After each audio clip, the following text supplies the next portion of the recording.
After what has been already an incredibly action-packed day of motorsport, both in real and in sim racing, the action still continues here on RaceSpotTV and on iRacingLive. You're into Formula Renault's the 2K World Cup, round number 6 at the legendary Circuit Spa at Spa-Francorchamps. It's coming up next after these messages. Back in 2.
Thought the action was done. It continues here, of course, again on RaceSpotTV.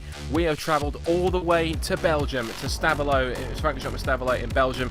Here at nestled in the Ardennes Forest, the legendary Circuit de Spa-Francorchamps hosts round number 6 of the 2K World Cup Formula Renault 2 Litre Championship here on RaceSpotTV and broadcasting on iRacingLive. Hello everyone, Scott Woodris here alongside Cameron Walsh and Hugo Luis on cameras. And after the last round looking coming to the championship, it is Lucas Goetsch who leads the points by some 30, but only about 7 points from Freak Shot Horse, with White Gooden in here as well in 3rd place. And Cam, it's a pretty close run championship. We're only 6 races into an 18 race calendar. This marks the 3rd of the way point, and the action has been just as close all the way through.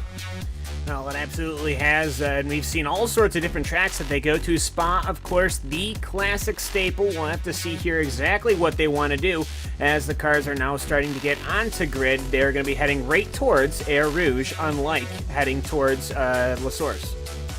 Quickly running through the grid before they get going once again. Freak Shot Horst on pole position alongside Lucas Goetsch on the front row of the grid. Then David Jarvis and Simon Povey. Stefan Seitberger and Justin Brunner on row 3. Then Thomas Schmidt, Rob Reed, Lucas Jastad and Philippe Lebert rounding out the top 10. We're going to get the last few cars on the grid and then we'll be all set for what is set to be an hour's worth of racing here at Spa-Francorchamps. The last few cars just starting to grid up on here, of course, race number 6. The revs are going to rise. What you see here, Freak Shot Horse, the sibling of Stein Shot Horse, who knows Formula Renault better than anyone else. Races in GP3, and Lucas Goetsch alongside him with the Austrian on the front row of the grid. Revs will rise very, very shortly. We are all set to go once again. Revs are up, and round number 6 of the 2K World Cup in Formula Renault at Spa-Francorchamps is underway. Decent start from Freak Shot Horse. Great launch away as he slots into the lead. Also Lucas Goetsch in 2nd place. The field will pile down the hill towards the kink of Eau Rouge and then up the top of the crest of the hill at Radion. The field piling its way up towards the kink onto the Kemmel Straight for the first time, and everyone is line astern already. Lucas Goetsch, Luke moving to the outside to make it side by side. It's almost 3 wide. It's nothing. It's 4 wide down the back straight. This is incredible. This is almost impossible. Late braking. Who's going to get it round the outside? Is it going to be Simon Povey? It is going to be Simon Povey. Povey comes from row 2 to take the lead into Les Combes. What a fantastic start, Cam, and it's not over yet. Oh, not only that, we've only gotten to corner number 2, and they've already sorted everything out, though Short Horse, he's working very heavily to go onto the inside, going through the Brussels, as David Jarvis, he is going to be stuck on the outside. He'll get to the nose chopped off of that 92 car, and Short Horse will go up to 2nd position already as the cars making their way through here. Just about everybody, Scott, is single file. There's a couple in the back that aren't, but everybody's seeming to make it through this first lap so far. And thankfully, it's pretty much unscathed through the double left-hander of Pouon. We've now still got Goetsch and Povey still side by side in the mix too as well. I think that's also Justin Brunner in the mix. We'll try and get a detail on them as soon as they come through. Up through the Fagnes chicane, the long sweeping left and right-handers. Back up towards the double right-hander of Stavelot. Top 2 already starting to break away. Simon Povey in the 51. leading with Freak Shot Horse in second place, the man who leads the one last time out at Brands Hatch. Alice Stabilo blasting through the Ardennes Forest up to the dauntingly fast Blanchimont corner, still nose to tail for third position. It's still Jarvis in the 92, under attack now from Lucas Goetz, going round the outside in the 172. Here they come, side by side. It's collision. And that's Ghost now in the mix as well, side by side. Is it possibly Sightvager in the mix as well? It is. Sightvager going side by side. It's 3 abreast into the bus stop chicane. Sightvager goes around the outside of all of them, sees them off and says, "See you later, boys." Incredible stuff. And on the exit, it's 2 by 2 hurrahs. They come down towards La Source. This is only the first lap, Cameron, and already it's hammer and tongs in the mid-pack. Oh, absolutely. And Stefan Sightvager, he was able to just dance so very tight on those brakes that he actually had to control the rears. I think he got a little bit of a tap from Lucas Goetz going for in that second position as they hit La Source, but they'll head up Eau Rouge for just the second time here. Yeah, action has been brewing all over as cars have been getting away. Everybody is still racing. Actually, we've got a car, I think, turned around in La Source somewhere well in the back was the 87 car, but they're still fighting the first position as they work their way up once again, Eau Rouge.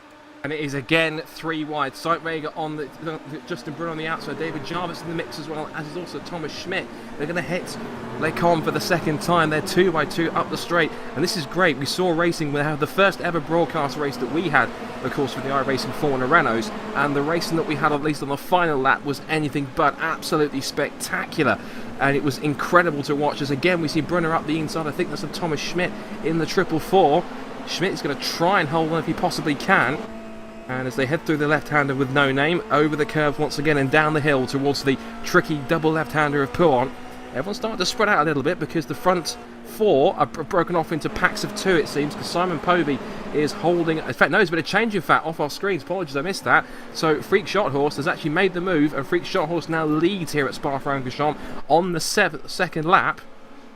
I think we might even possibly... He passed him after Eau Rouge, so thankfully Hugo Luis did get that one in Can. We missed that as there was so much action going on behind him. Then looking at what else is going on here, Sightvager is into 3rd place, Gotch is 4th. Then we have Justin Brunner in 5th position, then we have Thomas Schmidt in 6th, Jarvis in 7th. Then the rest of the chasing pack as they storm out to Stavilo. There's a breakaway train of about 8 or 9 cars, Cam, and I wonder possibly, we've got plenty of time to sort it out, but there's going to be endless nose and tail racing all the way through this field. Well, I mean, we've got enough cars to do it. We started with 41 here for this 21 corner Spa-Francorchamps circuit as Shorthrust will work his way past the bus stop chicane one more time here, just for only the second time as they're going to the bus stop. Somebody's around. That is Justin Brunner, who was in 5th in that 102 Gecko Renault. Yeah, it certainly was. I think we might even possibly get a small replay of that. Yes, we will. So just heading up through the bus stop chicane. Looks as though he just looped it on the exit. We'll have a look. Was there any contact? He was being... No, he was just too hot into the second part. Yeah, that was all the 102 car of Justin Brunner. He kind of lost the rear actually about halfway up, so really lucky having spun out well in front of the entire field. But just to see how close everybody still is, he went from 5th to 24th just like that. So he'll have a lot of work ahead of him. And actually right in front of him, Dominic Brennan in the 212 car for position 22. Nat Panda Motorsports car, he's going to be making it 2 wide, and you'll actually see 2 wide pretty much the entire stretch of the Kemmel Straight here as, Rene Osterkamp, he has gone off. He was in 12th position in that 129 car. He'll lose a bunch of positions, but you know what, Scott? We haven't seen necessarily the contact that you would have expected to see, and that is it's really helping out, keeping everybody relatively close together. And the fact that we've got an hour's worth of racing here in these Formula Renaults means that these guys... They've got to understand that they've got to pick their moments in terms of exactly when they have to attack, when they want to make their move, when they want to try and push their way up through the field. But already the guys in front in 1st to 4th are starting to make that breakaway. The one battle that we've got to watch out for here is this titanic scrap that's going on for 5th downwards, currently being headed by the 92 of David Jarvis. Thomas Schmidt is right behind him. Then we have Rob Reed, Lucas Jestad is in there too, and is Oscar Mangan, who's made up a spot on this lap. Philippe Leibert's in there, as is Simon Schultz, and also Rene Osterkamp. Yes, I think he was anyway in the mix as well. That's Mark Perez in there too. Made up several spots. So all these guys that are battling for about sort of 5th all the way down to roughly sort of 12th or 13th spot. There's so much to watch here. We've got plenty of action to do it. Also, we're seeing behind, that looks to be Yestat going side by side with Reed, and he takes the place before they get to Blanchimont. So up towards bus stop to end lap number 3, of course. They're not using the Grand Prix layout, of course. The pits is not when they come out of the bus stop. It'll be out of La Source and down the hill. That's more known as the sports car pits, a sports car layout they use for the 24 hours, or they used to anyway. But now it's in the corner here. Traction is quite key on this one, Cameron. There are a lot of corners which are fairly very tight and got very short traction areas, like the bus stop, like La Source. You've got to make sure you've got a car that's good off the corners as well as good on the straights as well. Yeah, throttle modulation is so very important when you're trying to dance these formula cars around the corners. And, of course, with those relatively good-sized slicks, it does have actually quite a bit of traction as we're looking at the 113 car. That is, of course, Rob Reed. He is working his way up Air Rouge, and he is actually going to get swarmed. Scheinman shoots Philippe Lebert, Marc Perez. This is all for anywhere from 8th back to 13th. They're going to go 4 wide, almost in a flight formation, really, but Rob Reed will actually maintain, and he will lead this 5-car train here as they will go into, of course, the Lake Home complex here. Side by side, they will manage to make it work, and Rob Reed, well, you know what, I thought he didn't have the speed for it, but you know what, he managed to pull it off here, and Philippe Lebert and everybody else in that pack there, they're just getting themselves ready for the Brussels turn 10 and 11. This is pretty classy racing, and Rob Reed with some stellar defensive effort, because he had pretty much a mass mob behind him trying to attack down towards Lake Holm, but he saw them all off. He had the braking advantage down towards the chicane at Lake Holm and just held them all off and held the place. He currently sits in 9th with the chasing pack, of course, headed by Simon Schultz, then, or Simon Schultz would be at the head of that. I think it is now, trying to see who it is at the head of that field now. I think it's actually Philippe Lebert in there. Yes, it is. Also, who is in there too? Is that Lucas Yestad in there? Yes, it is Lucas Yestad behind him. So Lucas has lost a spot last time we saw them across the line, but they were pretty close across the line last time when they came down the hill towards Eau Rouge. Quick shout out at the front. It's now Freak Schothorst out in the lead by 1.6 seconds from the 51 of Simon Povey. Stefan Saintvega currently sits in 3rd, but he only has about a 0.6 of a second advantage over the 172 of Lucas Goetsch. Then David Jarvis is starting to break away from Thomas Schmidt and also Oscar Mangan, but behind it's still going on between Lucas Yestad, who gets through. Now that's also Robert Philippe Lebert who's managed to squeeze past Rob Reed. That will be, I think, about the bottom end of the top 10. So Rob Reed's efforts down the Kemmel Straight were good enough to defend at the time, Cameron, but at this point in time, big loop around, almost 2 loops around, in fact, because that was Lebert almost lost it, and was that, I think, Gregory, who was that lost it? Was it Mark Perez, possibly? Simon Schultz. Schultz spinning in sympathy. And, well, not only that, those guys were also spinning in sympathy for Stefan Seidwager, who had also spun. He was in 3rd just before he came on the exit of the bus stop. He will only lose 2 positions, 3, 4, 5 positions, excuse me, so he'll go from 3rd down to 7th. But it seems that Timpin getting that power back on after the bus stop has claimed already 5 or 6 cars that have spun out here as everyone's heading up Air Rouge once again. And for Rob Reed, well, you know, he's trying to perhaps keep up with his teammate. Philippe Lebert under pressure from Marc Perez for 10th position, but he'll end up backing off. I think they're just trying to catch up possibly to Oscar Mangan, the other Apex Renault that is here. But so it'll end up being Mangan, Seidwager, Reed, Lebert, and Perez in this the largest group in the front, to say the very least. And you've got to really look at what Freak Schothorst has been able to do, Scott. He has managed to pull quite the gap. It's about 2.5 seconds. It is. It's a pretty impressive run so far at this point in time. Of course, last time we looked at his lap time, it was a 2:16.4 for Schothorst compared to a 2:16.9, so already on that lap he had a half a second advantage over the 51 as they continue to work lap number 5. Now we've gone past about the 10-minute mark here at Spa-Francorchamps. Now Lucas Goetsch is in there too. Battles now, we've got problems then for Justin Brunner, who, oh dear, and that's a rather second-hand looking 102 car. The rear wing is all sorts of bent and twisted, and I think maybe we can get a replay of that as a couple of cars involved in this one. Yeah. If my replay screen is going to work, unfortunately I'd love to try and give you the replay of that one. I'm sure. I think, Cameron, have you got a view on that one?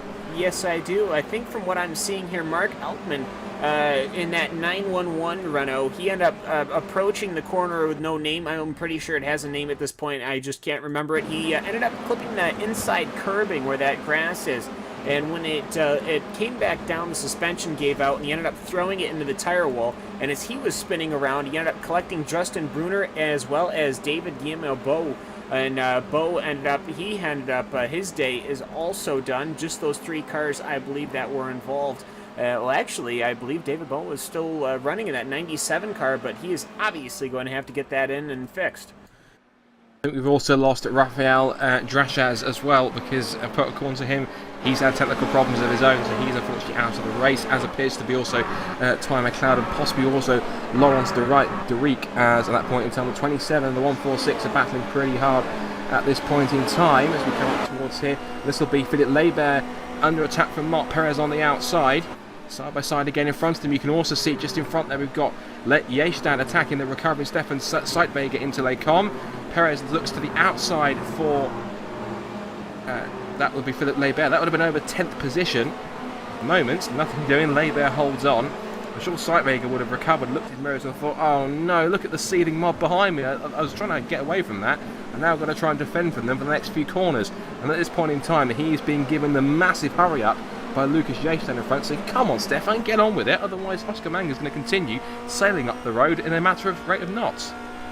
Yeah, and these guys were able to use the draft. That big pack is able to use the draft to reel in the single cars. Steinwager was basically a single car before they went down the Kemmel Straight. Lucas and the other cars had ended up catching them up, but for the most part, though, Oscar Mangan, well, he's got to be a little careful here. He's got enough of a gap where I don't think the draft will reel in the cars behind him, but if they can catch up on the twisty parts, they might be able to catch a sniff of the draft of his Formula Renault, and that could possibly bring a lot of chaos his way. Somebody was off track a little bit up there. I think they went for a quick little, yep, that was Laibert. He went for a quick trip in the dirt, but Laibert right now is under attack from Marc Perez once again, twice in one lap. Laibert is having to fight him off. That number 27 of Philippe Laibert, they'll make it through, of course, Blanchimont going through 18, hitting the bus stop chicane.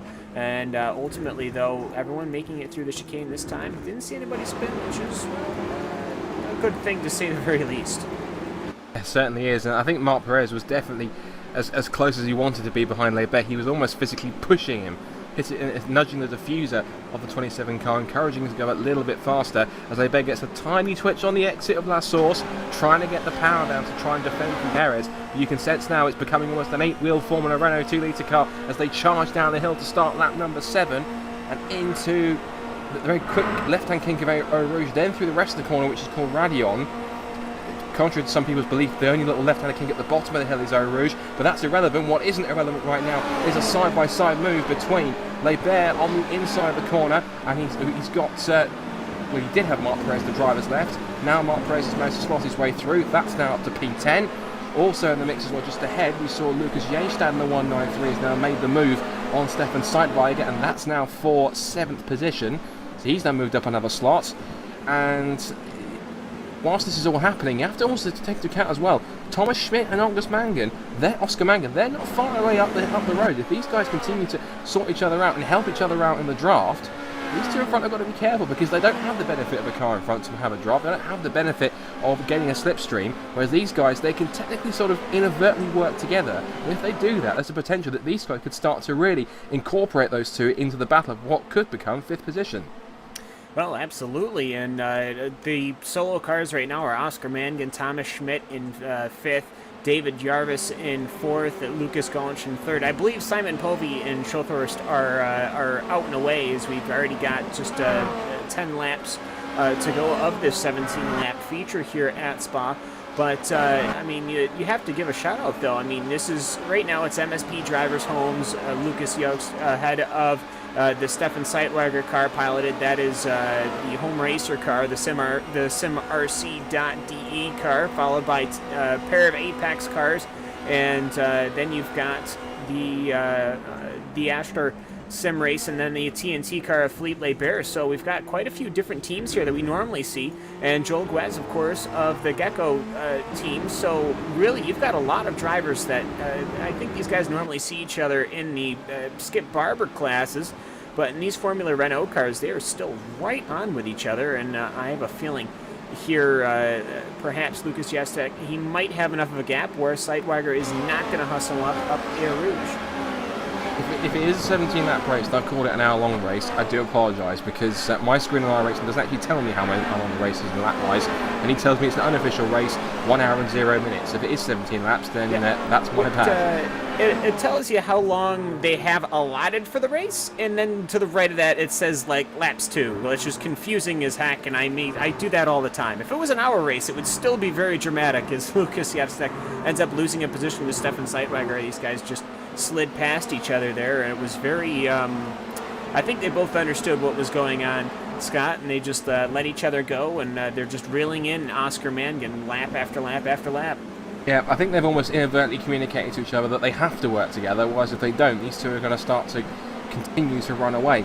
The interesting point you made about Schothorst and Povey, by the way, is that they're the only men at the moment, as far as I can see, that are lapping in sub 2 minutes 17, because Schothorst has been consistently racking up the 2:16. His last lap was a 2:16.4, and he leads by 3.5 seconds. But Simon Povey's laps, if I have a quick look at his lap times, if I can maybe bring them up, and his last lap times have been sort of 2:16.4, 2:16.5, 2:16.8, then also 2:16.8 and then 2:16.9. So he's been lapping rock solidly in terms of consistency.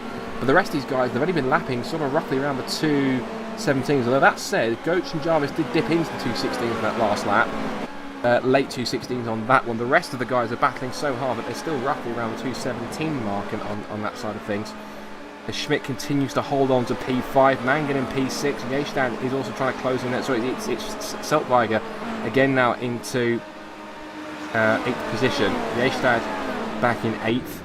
Then Rob Reed's in there too, but he's now coming under attack from both Marc Perez and Philippe Leibert as they twist their way through the bus stop chicane, which has quite a lot of undulations up towards the top of the crest, and then back down with the Grand Prix pits towards the last source to end lap number 8. Yeah, and I have to say, in less corners than I thought it was going to take, Thomas Schmidt is locked right ahead of Oscar Mangan, and right ahead of Oscar Mangan is Stefan Sightwagger. So just like that, we have closed up all the way to 4th position here. This used to be a fighting pack, been 8th back.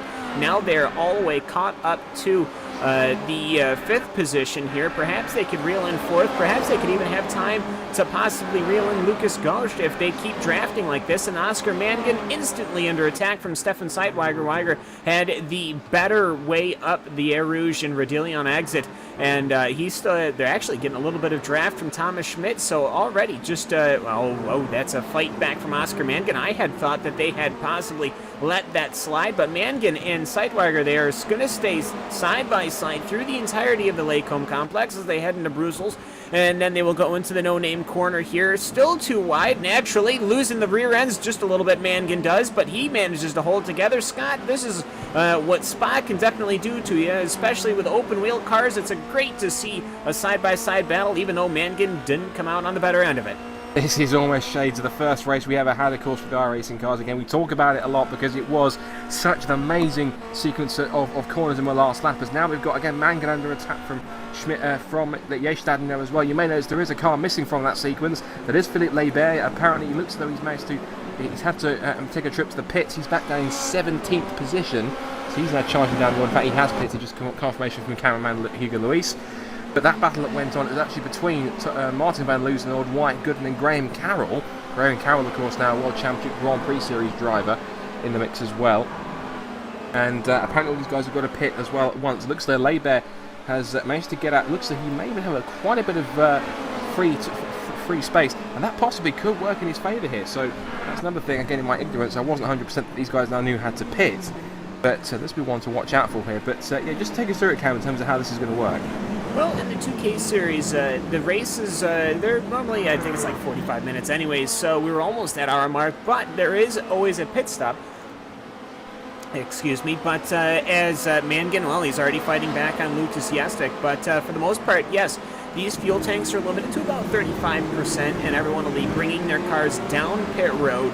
The entry, which is going to be, I believe, in the side going from La Source to Air Rouge. We'll see a couple of cars drop in now. Lucas Jastek will come in, Joe Guaz will come in, Gregory Tansen will also come in here. And this, when you come into pits, is so very important because, as we see Oscar Mangan and Mark Perez. They are going at it now for, I believe that'll be 5th position, or yeah, that'll be for 6th position even. But for the most part, it just means that the pit entry and the pit exit becomes so very important in when you do actually take your pit stop, because your in lap and your out lap so very important. So we'll see where Lebert comes out. He was by himself. He's not going to have a drafting partner, but to say the very least, he doesn't have to worry about any sort of competition.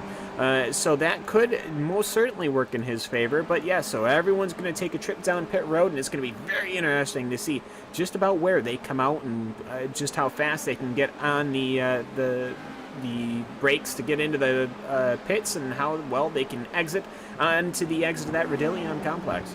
Well, Labour hasn't managed to leapfrog Yestadt, because Yestadt has got out a couple of places in front of him. Also in the mix as well, that's jumped a spot, is Joel Guez, which is who Labour is coming up to right now. We've got to, of course, keep an eye on that in terms of when our leaders are going to hit pit road anytime soon. Freak Shot was still leading to the tune of 3.6 seconds for Simon Povey. This battle that's still going on between the guys that are scrapping over 6th position at this point in time. Sightweiger has now managed to break the toe and drive away at this point in time. He's now about 1.3 seconds up the road now from Mangan and Perez, who continue to scrap over 7th. We've got to keep an eye now, of course, on the leaders, of course, is Freak Shot Horse, and heads down the Grand Prix pit straight up towards La Source. Now, the question is going to be, will he hold the car to the right-hand side to head towards pit lane? His answer is no, he carries on. Simon Povey will be next down to the corner. He carries on too. He's feeling comfortable on the current fuel that he has right now. Coach also does, so he manages to carry on. Jarvis does not feel confident, so he dives in right now to try and get an undercut as possible. Schmidt carries on, as does Sightweiger, as does Mangan. No, he doesn't. In fact, no, Mark Perez though dives in, as Rob Reed sweeps past as well. So pit stops happening in earnest here. None of the top 4 at the moment have managed to make stops just yet, but this should be pretty interesting to see if Freak Shot Horse's raw pace, who I just got to look at his laps to see just how consistent he really has been on that point in time. Not really too many have actually gone through practice. His race lap times are just phenomenal. His fastest lap was the 2nd lap of the race, 2:15.9. Since then, he has racked up lap times that have been pretty much within about 0.4 of a second of each other for about the last, must be 8 or 9 laps. That is unbelievably, that's ridiculous consistency, and just shows exactly why this guy is leading by the margin that he is. Unbelievable. Oh, absolutely. He manages to put on a show just about every week we are in these Formula Renault cars. And it's just it's impressive to see, to say the very least, somebody that can go that confidently in these cars. As well, you've got a couple of fast guys. You got to give a shout out to Simon Povey. I mean, in that Panda car, he's only 4 seconds behind. I mean, that's for how fast Shothorst is naturally. I mean, if he has a bad pit entry, Simon Povey could be right there, and that would be very interesting to say the very least. So it's always exciting to just see what kind of 2K World Cup field you can get. I mean, we've got 41 cars, 34 are circulating right now, all within the same lap, and the first 22 cars are all within 1 minute of your race leader after 11 laps, after 22 minutes here at Spa, and that is always an impressive feat at that. Let's see, as Shothorst, he'll go across the, it'll be the, I believe that'll be the Formula start-finish line, not certainly the sports car start-finish line, but he'll make his way past La Source, leaning to the inside. Yes, he will come in. He'll have to get on the girders, and he'll manage to get into the brakes here. It's, of course, 37 mile an hour. Now, he shouldn't come and pick up any tires, and Simon Povey follows right behind. And Lucas Coach. Yep, so no tires, and we'll see who can get the fuel and who can get out first. Thomas Schmidt also in too, and Stefan Sightweiger. So this is the lap, and Oscar Mangan all in. So these guys choosing this lap now, the end of lap number 11, to make that all-important stop, or the end of lap 10, I should say, rather. And just as Simon Povey stops, Freak Shothorst is away. That was a pretty rapid stop. It looks to be just to refuel and get back out once again. And the nice thing is, I don't think anyone has actually come past him, because the nearest man that was coming through was David Jarvis, who's only just come past the pit entry. So Freak Shothorst comes away, and he has got a nice comfort. I think he may have actually extended that by, or may not. We'll have to wait and see. But as they head out the pits now, they continue on their way. Now, there was a good battle that was happening between Lars Jacobs and Nicholas Landau as they come into pits. In fact, they're coming out of the pits together. on the mix as well. Povey actually gained a second in that pit stop, so that's a pretty good work from the 51 crew to enhance his chances of closing in now. And the question now is going to be, on this one, Cameron, how much more pace has he got now after this set pit stop now? Is he going to be able to try and close in, or is that rock solid consistency from Schothorst more than enough to keep himself in front and get the win here at Spa-Francorchamps, his second win in a row after Brands Hatch? Well, I mean, we've got 5 laps here, and to say that Schothorst could make a mistake is very true. Anybody could make a mistake here at Spa. It's not too far away, no matter where you are on the circuit. But Schothorst, well, he did have a good pit stop. You know, he had a 5-second pit stop, which is slightly longer than everyone else. But, I mean, Lucas Gulch, he had almost a 6-second pit stop. But Povey, he was a little faster in the entirety of the lane. He was only 25.7 seconds from entry to exit, whereas Schothorst was 26.2 seconds. But I don't think that's going to be enough. So Povey's closer. He's only 3.5 seconds back. So Schothorst has to make sure he's on his toes here. One mistake and he could definitely catch up. And Gulch, well, he's managed to be set way back. He lost almost a second and a half.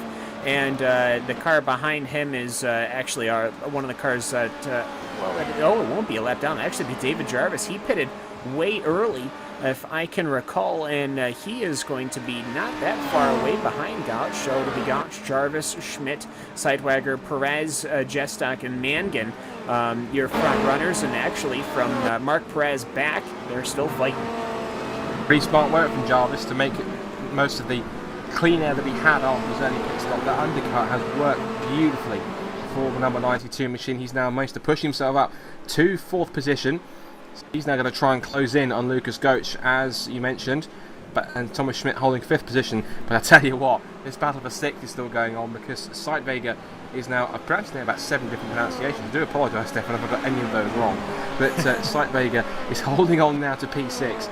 P5 in fact, actually, because David Jarvis is up to 3rd in fact. So who was up? Well, someone's pitted in. So Lucas Gulch in the pits. It is. The Gulch pits for the second time. Unscheduled, yeah, that's something's not right there. So he will plummet right on down. That's the second time he's managed to come into the pits here, and that is just too bad to see. Something obviously not going to plan with his pit stop. Possibly a speeding penalty. Yeah, possible penalty, and that's unfortunate because Gulch looking pretty strong as the battle continues to rage on for this small little group that's now turning a scrap for 5th position. It's all shuffled out because I think that's Oscar Mangan. That's not Oscar Mangan. It's Mark Perez at the front of that group now. Then we've now got Lucas Yestadt now in the mix in 7th position. I keep calling Lucas Gulch. Oscar Mangan's now in 8th position on that one now. So this group of cars is continuing to scrap. Now Rob Reed is just a few seconds up roughly about a second up the road in 10th position behind them. Joel Guez is in 11th spot. In terms of where Gulch is, he will have come out already, but he's way down the order. I think he's somewhere around possibly where Philippe Leibert is, and that's somewhere around sort of 24th, 25th position, I'm afraid to say. 23rd. And that's a real shame. We've seen him slot in, I think, just in front of the number 1 of Kevin Vaughan. So he's the one that's really dropped down the order at that stage. But again, quick shout to Freak Schothorst. The gap is now 3.7 seconds, and it is stabilising thanks to the second which Simon Povey gained in his pit stop. So Schothorst has not been able to pull away too much in these first couple of laps after his stop. David Jarvis now finds himself in a perfectly strategised 3rd place. Then we have Schmidt in 4th, and then we now have Mark Perez under attack from Lucas Yestadt into the bus stop chicane, with Stefan Sightwagger and that's Oscar Mangan in hot pursuit. This is the scrap. Remember, this is all over 5th, 6th, 7th and 8th positions. So this is not going to be over. In fact, it could even possibly be 4th if Thomas Schmidt isn't careful, because that 444 is not safe at this point in time. He hasn't got a tow. These cars behind do, and they will start to scrap and start to pretty much... There has to be a point in this section, Cameron, if they're going to have to start working together and thinking, if we keep scrapping the way we are, we're going to lose time to Thomas here. Let's try and work together as best we can. Let's draw him in this battle here and possibly try and bring him in with a couple of laps to go. They've got to be thinking that at some point, although right now I don't think they are at this point, as they're 2 by 2 down the Campbell Straight. Well, I think that's exactly what a lot of them doing. I don't necessarily know if Mangan and Sightwagger are doing that, but Perez, he stayed well to the left, which would not be your normal exit, and that allowed Yestack to get the draft and then snoop behind.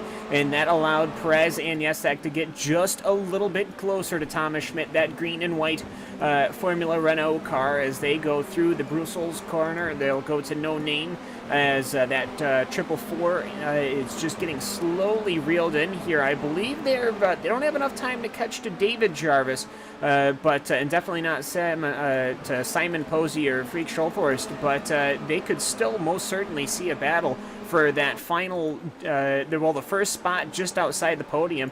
And, well, it's been an exciting race, to say the very least. We haven't necessarily had enough time to look back in the field. There's been racing all throughout the field, but, boy, these guys in the top 10, they just, they don't know when to settle things down for us. What's incredible is that, you know, this is the great nature of why iRacing brought the Formula Renault car in, because these guys have absolutely taken to them like ducks to water, to use the analogy. And it's been fantastic to watch these guys just really get used to them. It's pretty much had, for the most part, universal praise from everyone who's tried it. They say it's one of the best cars that iRacing has ever produced, and you can see just how quality the racing's been ever since it was introduced. Every single race we see with the Formula Renaults, it is an absolute barnstorm. Whichever circuit we visit, whichever drivers are in this car, people, even the top line drivers like White Gooden, they absolutely love it, and also Graham Carroll does as well. They have nothing but high praise for it, and it really is a great tool. Even drivers like Lando Norris, who I know is doing a Formula Renault Euro Cup campaign, also races here in the UK in the British Formula 3 Championship. He uses iRacing. He actually races quite regularly, and he's done a couple of races in the mix as well. So even proper real-life drivers, who even Stein Schotthorst, who is the sibling of Freak Schotthorst, has raced in these single-seaters as well. So they know these cars as best they do. Povey is in the pits, though. It's just a penalty for Simon Povey. Yeah, some sort of drama developing late here. We've only got 2 laps left in the race, and Simon Povey is not, either he didn't get enough fuel or something. He is in the pits. Well, perhaps he picked up a penalty. He's already up to 15 seconds in pit lane, so he had a 15.8 second stop. I don't know what happened to Simon Povey, but he has been dropped well down the order. He is going to be back down at least 17th, 18th, 19th position. So well, the battle I was talking about for 4th position, it just turned into a battle for the last step on the podium. So you can bet you can put your money on the fact that Lucas Yestek, Mark Perez, Oscar Mangan, and Stefan Seidwager are all going to be working on it, Scott, with just 2 laps to go here at Spa. And this is getting even trickier. Looking at the lap times, Thomas Schmidt did a 2:17.3. You compare that to Lucas Yestek, he pumped in a 2:16.6. He was 7/10 of a second quicker. Thomas Schmidt is going to be under pressure, and as we said, this is not turning into battle for one of the higher top 5 positions. This is now a scrap for the final place on the podium you've got to wait for. Also, whilst you were talking there, Cam, I noticed Oscar Mangan made a move down the Kemmel Straight. He managed to get past Stefan Seidwager, and that's for 7th position. He goes over the curbs on the exit of Stavelone, out through the Ardennes Forest once again, and his pursuit now of the 146 of Mark Perez. They charge up towards the incredibly, almost scarily fast left-hander of Blanchimont as they come through, and Yestad is getting closer and closer up towards this left-hander. As we said, we've only got about sort of 2 laps to go, I think, after this lap completes itself. We're going to head now up towards a couple of corners, and this is going to be a really interesting battle to watch. David Jarvis is pretty much out on his own in 2nd place, but Thomas Schmidt does not have that luxury, because Lucas Yestad has broken away from the 3 cars behind him, and he has got his laser focused right on the back of the 444 as they head it down towards La Source.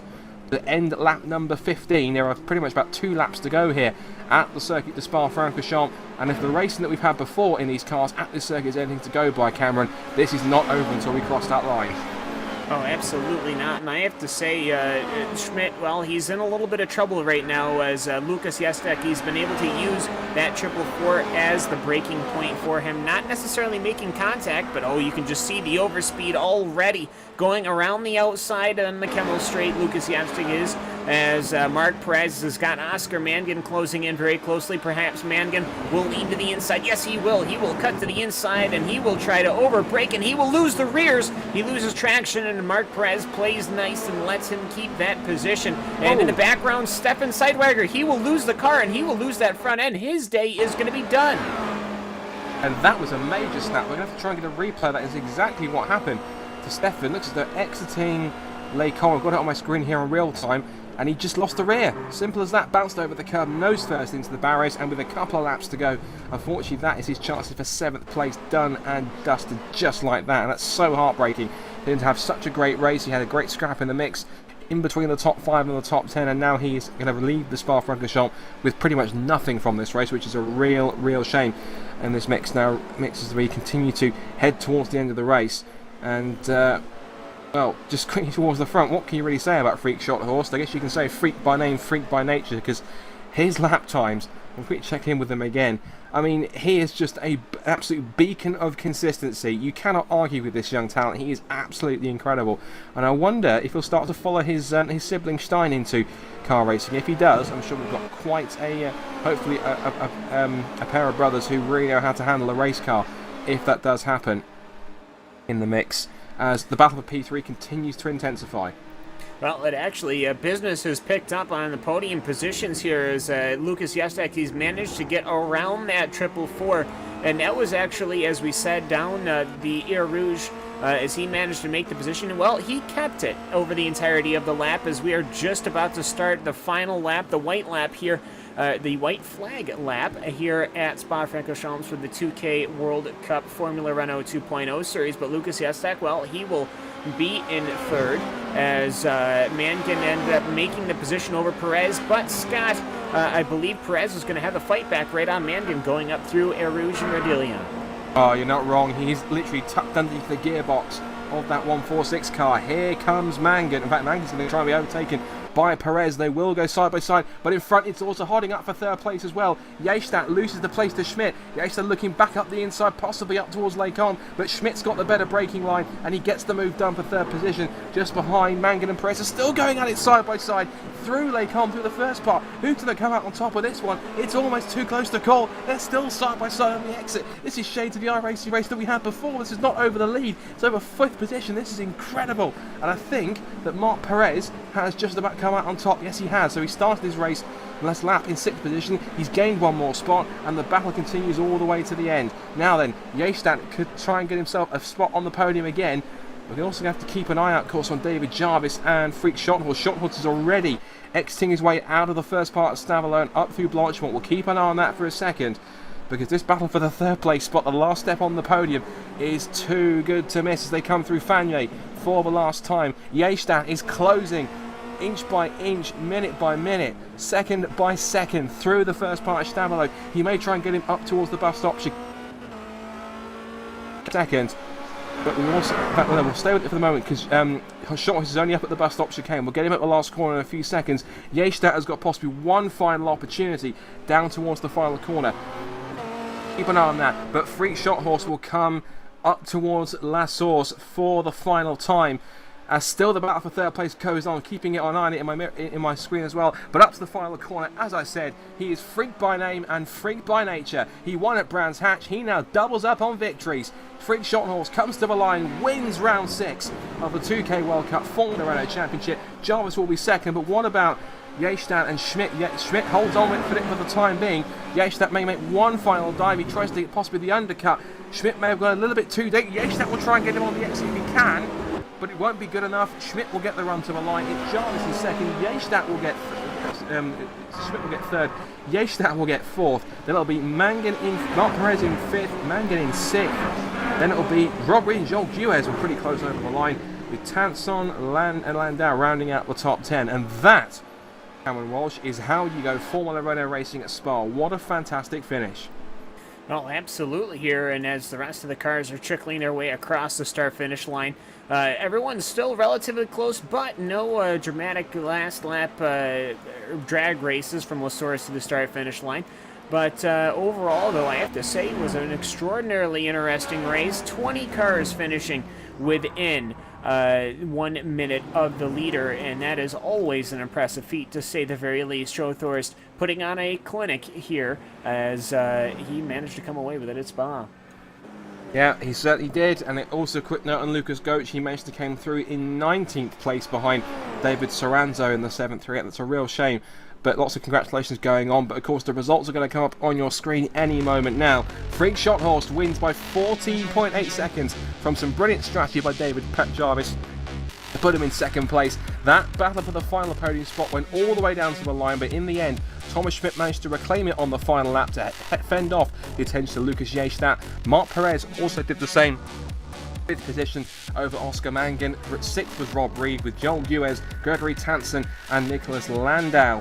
Nicolau Landau in the top 10, then Xavier Sanchez, Greg Seitz, Dominic Brendan, Michael Mittner. Simon Povey could have been up in second place had it not been for either a penalty or a miscalculation on his fuel. He ends at 15th. Then Fredrik Johansson, Jordarski, Soranzo, Lucas Goetz could have had so much more, and also René Osterkamp in the top 20. And hopefully we're going to get some drivers up for interviews, but before that, we're going to step aside for one moment and have a few more commercials before we get to have a chat to some of our drivers here after the incredible race that was round 6 of the Formula Renault 2K World Cup on RaceSpotTV and iRacingLive. Back in 2.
Outside contact made. 56 slides it into 4. Who's going to be into stripe? Dead even. Give it to Ryan Truex. Truex is your winner over Tandy.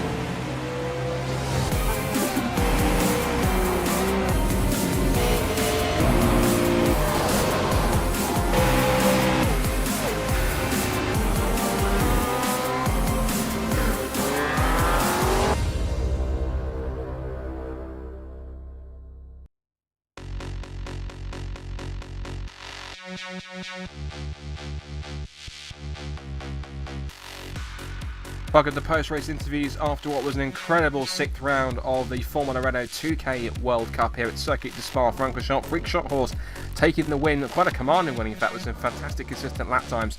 We'll try and get as many drivers as we possibly can that are around. One driver that we do have to have a chat to is the man which was up in the top 10 for quite a while, but then dropped down after a few problems. It is Philippe Leibert. Philippe, good to talk to you. A great race in the early part, but it all sort of went wrong for about halfway through. Just talk us through it.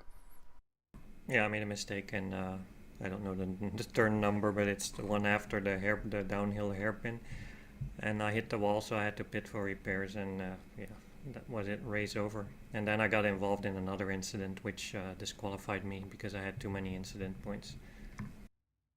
It is a shame, and obviously it's unfortunate to hear that one. But I mean, up until that point, you had some good pace that you were battling up there with it. The guys up and around the sort of the 6th to 10th sort of positions on that side. It was looking pretty close. I mean, from the racing that you had there, I mean, how enjoyable was it to be up there battling with those guys? Well, it was very frustrating. I had immense understeer. I mean, when I was following another car, I've never had that before, so I didn't know what was going on. So I decided to pit early to get some clean air, but then I got stuck behind Joel Goetz, I think. and it started all over again. I just didn't have any front end grip, and the pace just wasn't there. I couldn't do anything. Okay, well, it's unfortunate you had a bad day on that one, so fingers crossed you can try and bounce back in my next round. But for the racing that you did put on, that you're up there, it was good to see you up. Good to see you fighting so hard up towards the top 10, and fingers crossed we'll see you next time out at Canadian Tire Motorsports Park. We're fortunate to be better. But for now, Philippe, thanks very much. Thanks. Bye. Unfortunate day's work for Philippe Lebert, I'm afraid to say, but hopefully it'll be better next time out. And of course, moving forward to next time out, of course, before we do that, just some quick words from Cam. Cam, another brilliant race, of course, with the Formula Renaults. Again, they never fail to disappoint, and especially at Spa. It wasn't... the last lap battles weren't exactly as intense as we have had before with these cars, but they were still worthy of some fantastic race specs with the racing. It's incredible to watch. Well, it absolutely is, and of course you can never go wrong when you've got car after car after car just within seconds of each other. I mean, third and fourth finished with 3/10 apart. Fifth and sixth finished 3/10 apart as well. I mean, in seventh and eighth finished within 1,000th of each other, or 100th of each other. So I mean, when you have that much competition, it always has a good show. And Spa-Francorchamps delivers once again. Open wheel, closed wheel, being sports cars. Whatever we put here, even trucks, the Craftsman trucks, those things even are a blast to rip around here. But it always proves to have a great race, and we can see why this 21-turn classic circuit. Craftsman trucks around Spa-Francorchamps. I never thought I'd even consider think of that, but now thinking about it, I want to see that now. Anyway, moving forwards, of course, these guys will do it all over again in 2 weeks' time. Of course, they'll be heading from Spa-Francorchamps to Canadian Tire Motorsports Park, or Mosport, as some people know it, 2 weeks from now at the same time. 3rd of July, 8 PM GMT, and also, guys, you can also watch if you still want your sim racing fix. If this weekend's real and sim racing has still not been enough for some reason, 1, how crazy are you? And 2, do not worry, because if you're an Indy fan, the Indy Elite Series is coming up later on at 11 PM GMT. They're heading to Texas Motor Speedway for their next round number 8 of their championship. That is coming later on, of course. You'll be able to have the dulcet tones of Randy Chen with Rachel Whitefoot and Aaron Likers in the box. But until then, of course, you can take a break from that one. Of course, we move forwards to the next round of the Formula Renault 2K World Cup, of course, at Canadian Tire Motorsports Park. Freak Shorthorse, I believe, in my calculations, has now taken the championship lead. Can he keep it and make it 3 from 3 if he shows up in Canadian Tire Motorsports Park? From myself, Scott Woodwis, from Cameron Walsh, and from Hugo Luis on cameras, thanks for watching, and stay tuned for more action, of course, here on RaceSpotTV and iRacingLive next time out. But from all of us here, bye for now.